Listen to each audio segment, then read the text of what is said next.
алдымен қобалжу. Сенде бұл нәрсе болып жатыр. Сен қобалжып жүрсің, қорқып жүрсің, және мен айтқым келеді, бұл нәрсенің барлығы норма.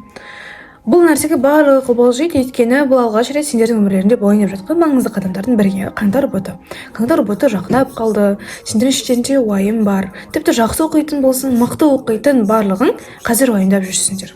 Және бұл нәрсе сендердің бұл нәрсеге жауапкершілікпен қарап жатқандарының белгісі. Сендер қазір ойлап жүрсіңдер, мен үлгермей қаламын ба, мен осы нәрседен әлсізбін деген секілді. Бұл керісінше қазіргі таңда сендердің өздеріңе деген сенімділіктің төмендейтін уақыты. Сондықтан да сендер қазір осы жағдайдан сүрінбей өту үшін тек өз еңбектеріңе сенулерің керек. Бір нәрсені түсіну керек, сен қазірдің өзінде көп жолды жүрдің. Қаңтар ботыға дейін сен мүмкін 10 сыныптан дайындық бастадың, мүмкін тамыздан бастадың, қай кезден болмасын сен дайындықтан жүріп жатсың. Бұның өзі сен үшін біраз дүниені береді. Яғни сен таңертең ерте тұрып оқыған кітаптарың, ұйқың келсе де мына тақырыпты қайталап тастайыншы деген ниетіңнің өзі сенің біраз жолды жүргеніңді көрсетеді. Және өзіңе сенбей тұрған сәттерде сенде жалғастыра бергенің, осындай дүниелердің барлығы сені осы жолда бір ерекше сенімділікке апару керек. Сен қазір ойлап тұрсың, осылардың барлығы дайындық емес, мүмкін менің қолымнан келмейді. Керісінше сенің қазіргі дүниеңнің өзі нағыз бағаланатын дүние. Өйткені сендегі тұрақтылық, сендегі сенім, сендегі жауапкершілік ішінде осындай үміт, мен осынша балалысам екен деген ойдың өзі саған үлкен шабыт береді. Сондықтан да қалай болмасын, сен өз-өзіңе сенетін уақытың. Сен қазір өтіп жатқан стресс болуы мүмкін, дайындық болуы мүмкін, үлгермеушілік болуы мүмкін. Сол кездердің барлығын сен стресспен жай ғана тоқтатып тастап жатсың. Ал ол нәрсе дұрыс емес.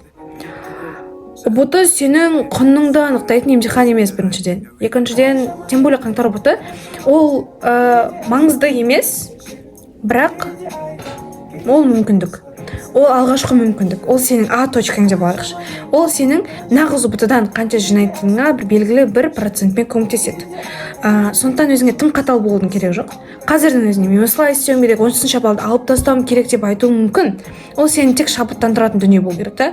Өзіңе қатаң қысым жасап, осынша бал алмаса мен осылай жасамаймын деген секілді өзіңе деген қаталдықтың шегі болу керек.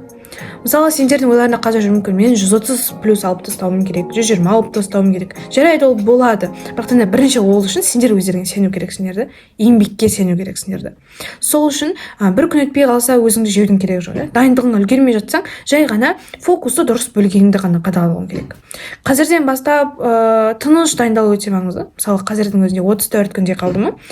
Ал енді бір нәрсені есіңде сақта. Егер де сен дайындықтың ең тиімді жолын тыныш күйде оқуды таңдайтын болсаң, демек сенің фокусың басты назарда болады. Сен оқып жатқан кітабың, қайталап жатқан конспектің, осы нәрсенің барлығын дұрысынан жасай алатын болсаң, сендегі ми ашу, стресс деген секілді дүниелердің сен алдын алатын боласың. Сен қолынан келмейтін дүниені жалпы сен бастамайтын едің. Сен бастадың ба, демек сен аяқтауың керексің. Бұл нәрсе барлығымыздың жағдайымыздан өтті. Барлығымыз бұл нәрсені көрдік. Сондықтан да бұл нәрсені сен де өтесің, бірақ қаншалықты деңгейде өтесің.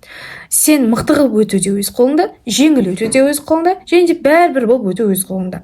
Сен өз-өзіңді қолға ал, сенің ойыңнан шығатын бал болады, уайымдама. Тек қана ұйқы режимін дұрыста, фокусыңды анықта, өзіңе рұқсат бере, демалу маңызды. Сен тоқтамай оқу керек, дайындалу керек екен деп, барлық нәрсені бір күнге тығудың керек жоқ та. Сен өзіңе главный, өзіңе сенімді бол, өзіңнің оқып жатқан дүниеңе, өзіңнің барыңа, болмысыңа болды.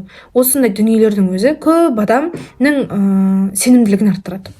Сенде осы уақытқа дейін оқыған білім бар, өзіңнің күшің бар, тек жай ғана сен оны бағаламайсың. Қаңтар боты сенің жолыңның ол бастауы ғана. Сен ол жолды бастайсың, аяғына жеткізуім керек дейсің, бірақ ортада осындай сындыру мүмкін, жағдайлар болуы мүмкін. Және ол нәрселер дым емес, егер сенің мақсатың айқын болса. Қазірден осы бастан, өздеріңе керемет универді мақсат етіңдер, грантты мақсат етіңдер, ең басы өздеріңе үлкен опытты мақсат етіңдер. Вот сол кезде сендердің алдарынан шыққан ешқандай кедергі сендерге кедергі болмайды. Сондықтан да осыған дейінгі түлектер барлығы осы жолдан өтті, бірақ ешкім бұл нәрседен қалай айтады, асып кеткен жоқ. Терең тыныс ал, өзіңді тыныштандыр, далаға шығып келе алға қара және өзіңнің артыңдағы жолыңа қара, және бұл саған шынымен де сенімділік сыйлай алады. Сондықтан да тек қана қорқа беру, тек қана осындай дүниелер бола береді деп ойлай беру керек жоқ. Орнынан тұрып әрекет ет, еңбегіңе сен, өзіңе сенімді болды. Вот. Қаңтар бота кезіндегі қорқыныштың барлығы ерунда. Ол қорқатын дүниелер емес, жай ғана өзіңнің А точкаңды Б точкаңа жету үшін анықтайсың. Вот, осындай ғана дүние да. Сондықтан да қазіргі айтатыным, ешқандай қорқудың қажеті жоқ. Барлығы жақсы, бұл кезеңден өтесіңдер. Әлі осылай тапсырып едік деген секілді айтып отырасыңдар. Видеоны соңына дейін қарағаның рахмет. Өзіңді қинама, өзіңді бағала. Осыған дейінгі оққан еңбегің далаға кетпейді. Мен сендерді жақсы көремін. Пока-пока.